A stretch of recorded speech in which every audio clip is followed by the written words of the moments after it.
Welcome to Fanboy Films. This is E-Rock once again.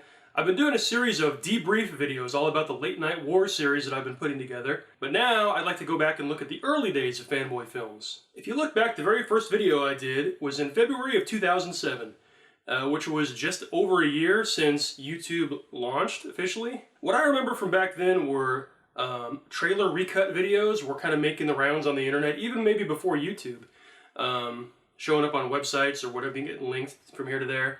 For example, the one that sticks in my mind the most was the Sleepless in Seattle recut, where Sleepless in Seattle is a romantic comedy with Tom Hanks and Meg Ryan, but somebody had made a trailer recut to look like it was a psychological thriller like Fatal Attraction, with Meg Ryan as like a stalker who's crazy. And that's the one that I really remember first, and it might have appeared on TV somewhere also, as like it's the new thing, people are recutting trailers. And of course there were more famous ones, probably like the Scary Mary Poppins recut, or the Shining Recut, which is great. And that's sort of the kind of thing I wanted to get into. That's not exactly what I did for my first one. My first trailer was just recutting a trailer for one movie in the style of another movie. It's just, you know, when you start out, you kind of just copy other people's stuff and see what works. I remember I really liked the Kill Bill trailer, and with the whole music, the battle without honor or humanity.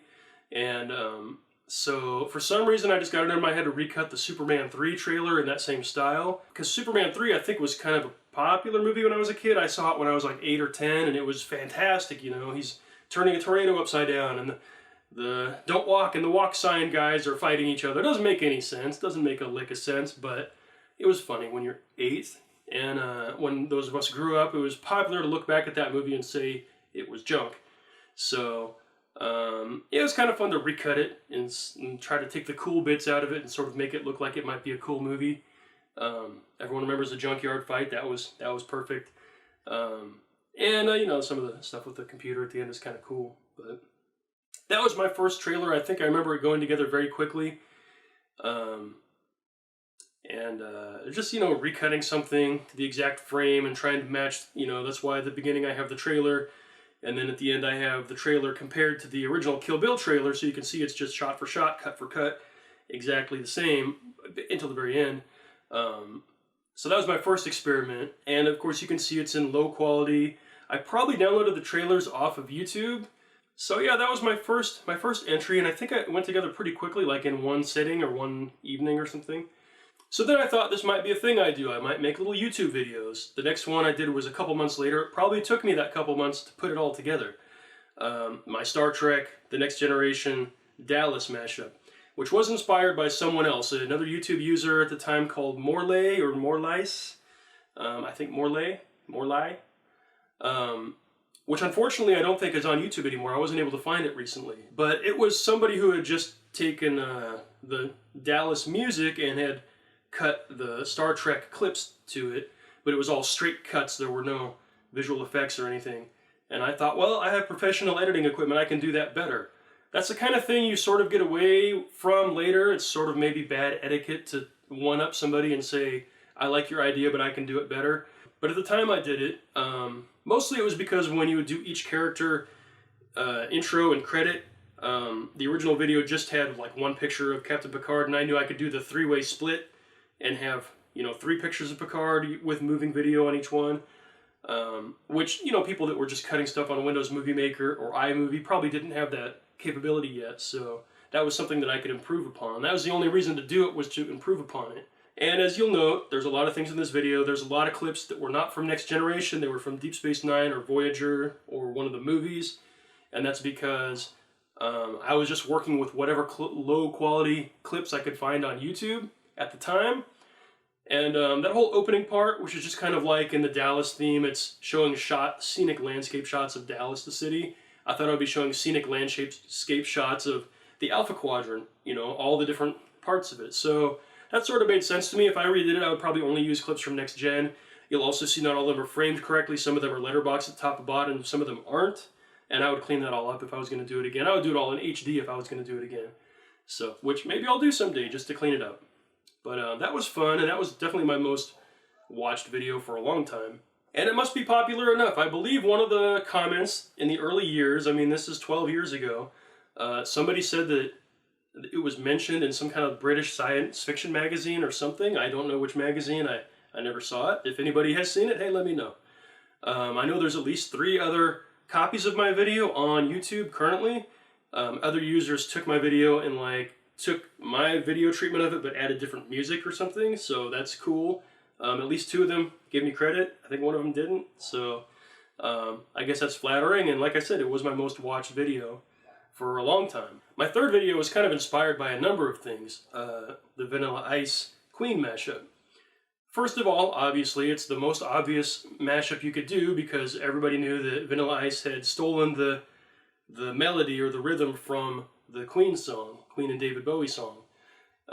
So that was already like a famous case of 2 songs having the same music and different lyrics. And then one of the things I discovered on the early YouTube days were song mashups. You know, they would take the music from one song and the lyrics from another song. I was interested in that, but I didn't really have access. I don't know where people would get clean vocal tracks. It's a lot easier to find clean instrumental of a song with no vocals, but harder to find clean vocal track with no instruments. So I couldn't really find the bits and pieces I would want to be mashing up songs. But this is why this one became such an obvious first attempt, because they're both the same song. I could just sync up the 2 songs and then just cut from one to the other. And one thing you'll notice, I guess, is that underneath all the parts where Vanilla Ice is rapping, I did add a lot of guitar, a lot of instrumental parts from the Queen song into the Vanilla Ice, so it's not just one music or the other, it's both of them combined, like all the time. I was also inspired by a comic book artist called Erik Larsen, who did a comic called The Savage Dragon. He's still doing it. He's been doing it for like 20 years. And it was one of my favorites. And one of the things that I remember he said on his website was that, like at Christmas, he would take and do like a mixtape CD for his family. He would find all these obscure Christmas songs and he would put them together onto a CD, and he would create his own artwork because he would draw, you know, he draws comics, so he would draw a cool cover for it. And I thought that was cool, and just something to give out to, 10 or 20 people. You're not making money off of it, it's just for fun. So I thought, because I discovered these song mashups on YouTube, and none of my friends or any of the people I worked with seemed to be aware of the genre, of the format, I thought it was kind of neat. And it was mostly mashing up old songs they would be familiar with, but they wouldn't be familiar with the mashups. So I went ahead and made a CD, kind of like Erik Larsen. I'm like, it's fun to sort of curate a playlist of songs. I searched hundreds of mashups to find like 10 or 12 that I thought were actually good.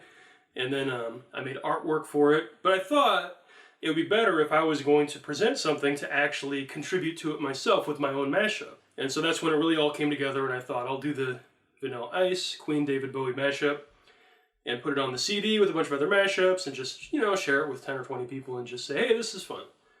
So that's where that came from. And that became, my #1 video for the next however many years. It's still my #2 video with just over 1 million views, just right behind the Conan Leno War. Definitely that was like one of the best videos I did. It would be fun to redo it with better music tracks, with better video.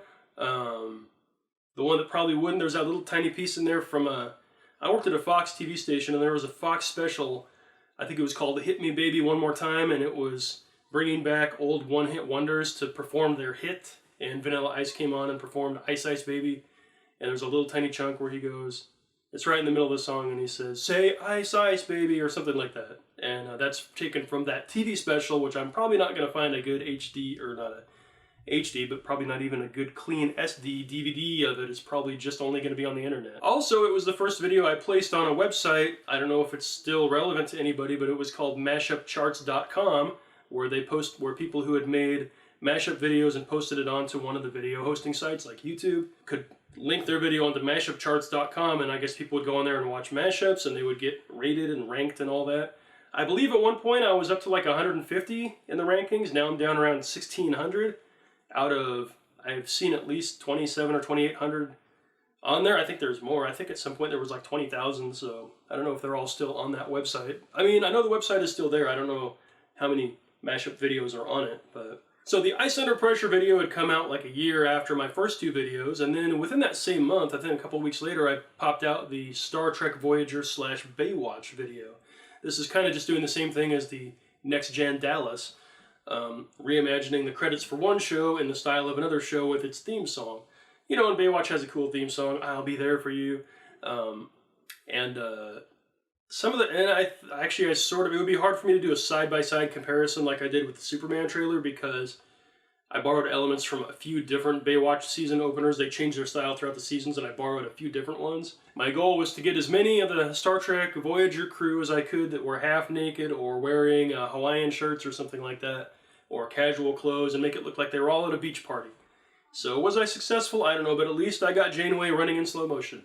So there you go. Not as big of a hit as the next gen video. And then at that point, it looks like it was another year before I was making stuff again. I don't know why I took all the breaks, but I should add, after this point, with the mashups, I came out with a few more little albums that I put together, mixed discs for my friends. I did mashups #2, and then I did a disc of Halloween music. I did a disc of Christmas music. I did Valentine's Day, and I did 4th of July, Independence Day, songs based around that. I tried to sort of create a song, only except for the Christmas one. I don't think I contributed anything to the Christmas song other than just curating a list of obscurities, you know. But I did a mashup for one of the Valentine's Days, and I did a weird mashup for the Independence Day, and just a weird little audio edit for the Halloween. So there's a lot of little mashup things that I haven't ever put onto YouTube yet. I probably should do that soon. There's at least one song I probably will put on there, But that brings me to my next video for my channel, which was the 2 spins round the record. This is just another obvious mashup, just like Vanilla Ice. I still didn't have access to clean vocal tracks or clean music tracks, except for karaoke-style instrumentals. And this was a case where Jessica Simpson had taken the music from the old song, "You Spin Me Round Like a Record," from Dead or Alive, and she had created a whole new song with new lyrics, but the same music. So then I thought, well, of course I could mash those together. But I don't know why, but I found the Danzel version instead of the Dead or Alive version. I think I just liked his vocals better. I thought it matched better, but I listened to these different versions, and I thought you could sort of have, since it's like a love song, a romance song, you could kind of have a back and forth. The man has the verse, and then the woman has the verse, and they kind of go back and forth, like they're courting each other or something. So that was kind of the inspiration for that mashup, and that's why I called it 2 spins round, because it's 2 different artists. But of course I had the Dead or Alive backbeat in there throughout the whole song, and I had a little Pete Burns vocal in the middle. So it's not really just 2, it's more like 2.5. That was one. Unfortunately, I didn't put together a video because I think the Danzel video was fairly limited, and Jessica Simpson never did a video for it, so that was one reason. I tried submitting it to Mashup Charts, and I don't think it ever got approved because it didn't have a real video. The video I made for YouTube was just showing my timeline and my audio editing system and how I cut together the different music tracks. I thought that would be sort of interesting. My next video must have come to me in a fever dream. I don't know why I put these 2 songs together. Man of Constant Sorrow and Eminem's Lose Yourself. I don't know why. For some reason I just heard the songs and I heard them in my head, and they just went together in my head, and I thought I would see if I could put it together. And this was the first time I actually was able to find a clean vocal track on the Eminem song, so that made it much easier. People seem to kind of sort of like it, but I never heard much on it. I don't get very many comments. I still get a ton of comments on Ice Under Pressure and on Star Trek Next Generation Dallas, but no comments on 8 Miles of Constant Sorrow or anything like that. Also on Mashup Charts, also didn't place very high. I think it's at 2,700 now or something like that. So it was fun, but kind of weird. And then I took a longer break than I expected, about 5 years. Just doing work. I met my wife in that time, and other things got in the way, and I kind of stopped doing videos. So, and then I finally started working on one thing that I'd been working on for a long time, which I will talk about in my next video, which was Star Battle, which was a childhood story I had written, which I, over the years, had thought about animating, and finally did. It took me about a year, and came out about 5 years after my last mashup video, 8 Miles of Constant Sorrow. So, next time I'll talk more about that and what Fanboy Films is and how it came to be.